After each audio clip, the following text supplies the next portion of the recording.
Today, we'll model a cute ghost kitty in Blender. It's simple, stylized, and perfect for beginners. Press 1 on the numpad to go to front view. Select the camera and the light in the default scene and delete them. We want a clean workspace. Keep the cube. This will be the kitten's head. We'll turn it into a soft, rounded head. Add a subdivision so the cube is smooth. Press Ctrl+1 to add one level of subdivision surface. You can also check it in the Modifier tab. Subdivision makes the shape rounder and easier to sculpt. Press Tab to go into Edit mode. We'll add loop cuts to control the silhouette. Press Ctrl+R and add a loop cut near the bottom, slide it down, and click to confirm. Press S to scale that loop up a bit. This gives more volume for the jaw and chin. Add another loop cut across the X-axis. Ctrl+R again, S to scale it up. This helps define the lower cheek area. Add a third loop cut across the Y-axis. Ctrl+R again, S to scale it up. This rounds the forehead and makes the head feel squishy cute. Now shape the base of the head a bit. Press Alt-Z to enter X-ray mode. Select the bottom vertices. Press G, then Z, and move them down slightly. This creates a gentle curved neck area. It reads better in silhouette. Select the loop cut near the bottom again. Press S to scale it out just a little. This softens the transition between head and body. Hover over the Modifier tab and press Ctrl+A to apply the subdivision if you want to lock the shape. Apply only if you're ready. Leaving it non-applied keeps editing easier. Nice! The head now has a clean, rounded base and good topology for the face. Okay, we have the head base. Now let's add the eye holes and mouth. Press N to open the side panel. Go to the Edit section and find Auto Mirror. Expand it and click the Auto Mirror button. If you don't see Auto Mirror, go to Edit, Preferences, Add-ons, search for Auto Mirror, and enable it. Then come back. Back in Edit mode, select the center faces where the eyes and mouth will be. Press I to inset those faces. Then press B to remove the boundary flag so the inset behaves cleanly. Insetting creates geometry we can push inward to form sockets. Now move the newly created vertices to shape a cute kitten mouth. Small moves matter. We're carving the silhouette of the face. Switch to side view with numpad 3. Enable X-ray with Alt+Z so we can see inner geometry. Select the mouth faces and press E, Y to extrude inward along the Y-axis. This pushes the mouth back into the head to create depth. Press SY0 to flatten that extrusion. This makes a clean mouth opening on the surface. Go back to front view and press S to slightly scale the mouth area if it feels too wide.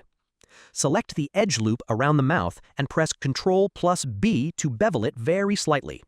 A tiny bevel softens the edge and catches light more nicely.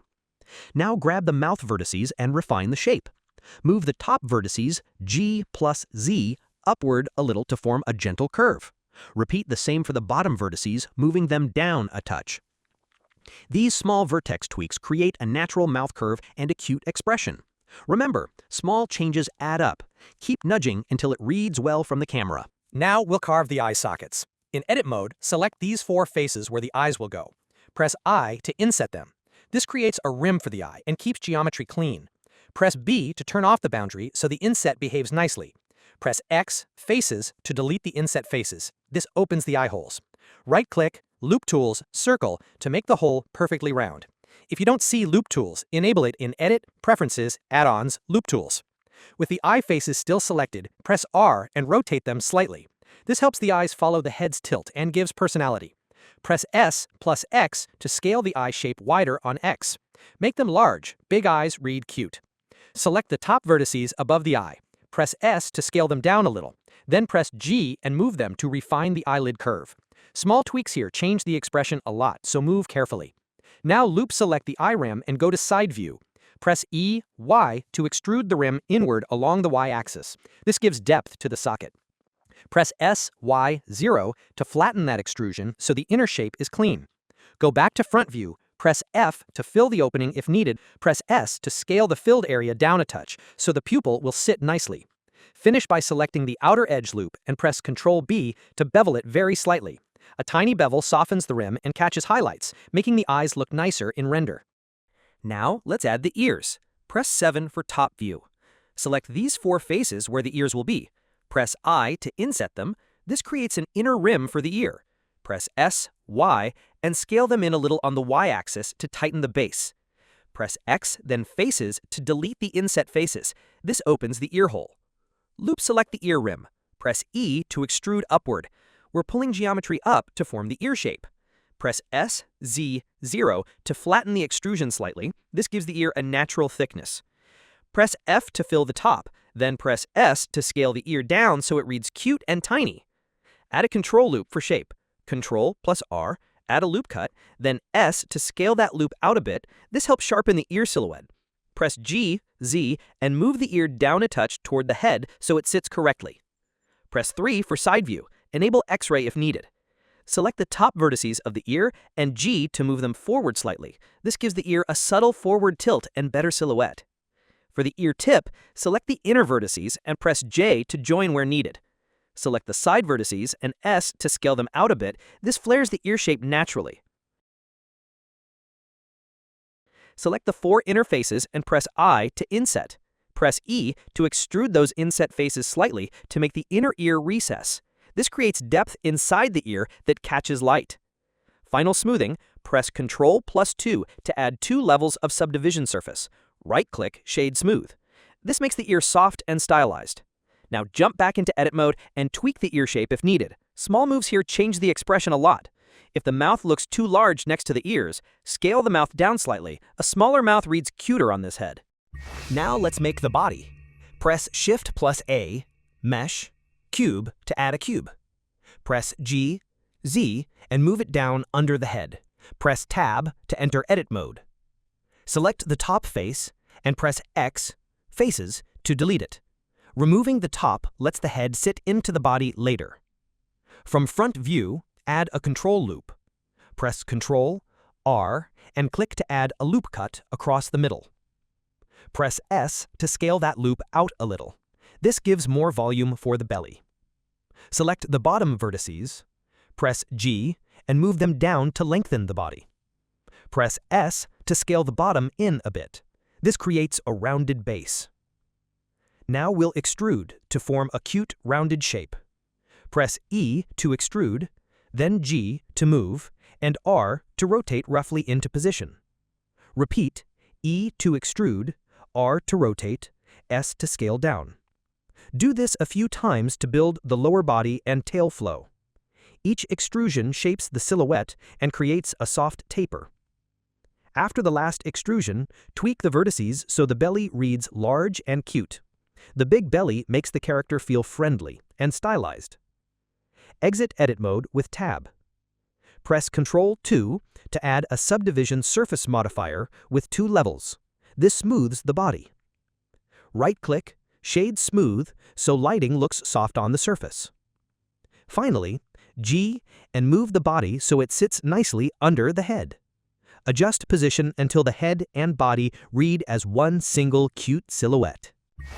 Now, let's make the arms. Press Shift plus A, Mesh, Cube to add a cube. We'll scale it into a simple arm shape. Press S plus Shift plus Z to scale down on X and Y only. This keeps height intact. Apply rotation and scale. Press Ctrl plus A, rotation and scale. This makes modifiers behave predictably. Enter edit mode with Tab. Select the top face and press X, Faces to delete it. We want an open top, so the arm can blend into the body nicely. Add smoothness.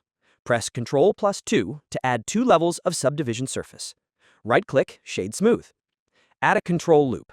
Press Ctrl plus R and put the loop near the bottom of the arm. Press S to scale that loop out a bit. This helps the arm keep volume when bent. Move the arm into place. Press G to move it roughly into position under the body. Switch to side view and G to push it forward so it sits on the body surface. Press R to rotate it into a natural angle. Select the top vertices of the arm. Press G to push them slightly inside the body so the arm nests into the torso. Press R to adjust the tilt and S to scale the top a little if needed. Press E to extrude, then G to position and R to rotate the segment. Return to front view, press R to tweak rotation. Then Shift plus D to duplicate the arm and place the copy on the other side. Mirror later to keep them symmetrical if you prefer. Let's add small fur tufts to make the character cuter. Select and duplicate the arm object. Shift D to duplicate. Move it into position where you want a fur tuft. Press R to rotate, G to move, and S to scale it down. This gives a little stylized feather shape. Use G plus Y to shift it along the Y-axis so it sits on the body's surface. Press Alt plus D to create a linked duplicate. Linked duplicates share geometry but can be placed independently. Move the duplicate near the origin point, rotate it with R, and scale it down with S. Repeat the duplication 2 more times so you have 3 small tufts. Position the 3 tufts in a small cluster for charm. These little details break up the silhouette and add personality. Now let's mirror them. Add a mirror modifier to the tuft group. Choose the head or the main body object as the mirror object so the tufts copy to the other side. Select all of the fur tuft objects, then shift-select the one that already has the mirror modifier. Press Ctrl plus L, copy modifiers, to copy the mirror to the rest of the tufts. That gives you matching tufts on both sides without modeling twice. Small details like these sell the character's style. Let's bring the kitten to life with materials. Switch the viewport to Material Preview in the top right corner. Drag the bottom panel up and change it from Timeline to Shader Editor. If you haven't already, enable Node Wrangler in Edit, Preferences, Add-ons. Node Wrangler speeds up node setup. Select the head. Pick a soft pink as the base color. This gives a warm, cute look. Now select the arms and the fur tufts. Shift-select the head last so it's active. Press Ctrl plus L to copy materials to those parts. This keeps color consistent and saves time. For the eyes, mouth, and inner ear areas, go into Edit mode, hover over the faces you want to color, and manually select them. In the Material panel, click the Slot dropdown, then the plus to add a new material slot.